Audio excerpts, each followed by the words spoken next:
William Ruto amekumbatia ripoti itakayowezesha serikali kuleta uwazi kwa umma kupitia utendakazi wake wa kila siku. Rais alibaini kuwa ni vyema kwa serikali, wizara na idara zake kuwafahamisha wananchi kuhusu kile wanachofanya ili kuimarisha imani kati yao na umma, pamoja na kukabili taarifa hasi zinazoenezwa dhidi yao. Amesema kuwa serikali inajiimarisha kwa kuruhusu kufanyiwa ukaguzi wa kina ili kubaini na kukabili mapungufu yake.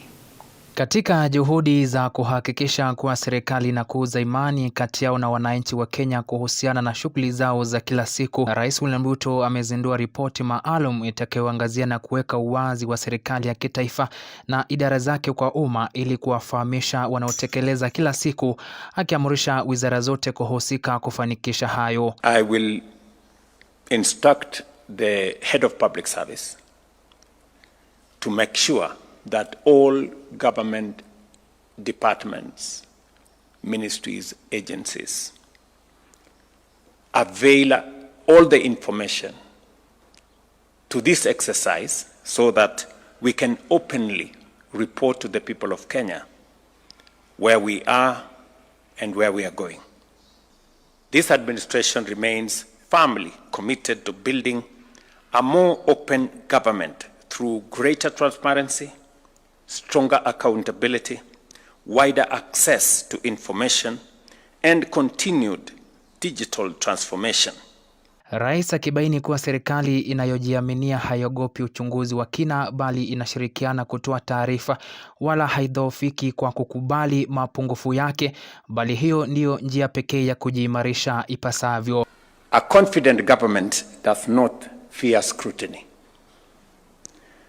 In fact, it welcomes scrutiny. Government does not become weaker by confronting the truth about themselves. They become stronger. Institutions do not earn public trust by demanding it. They earn it by serving the people honestly, fairly, and openly. That is why this administration has chosen to create the very instruments by which it will measure itself. This is more than a technical exercise. It is a national undertaking.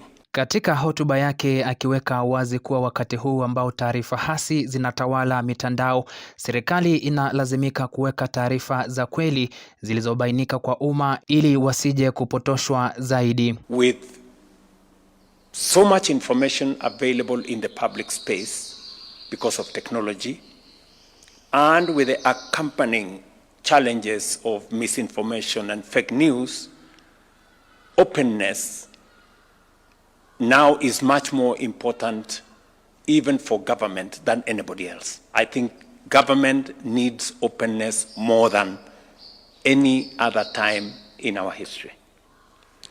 Because unless there is a place where people can get accurate information, unless there is availability of accurate information and government is open enough for us to be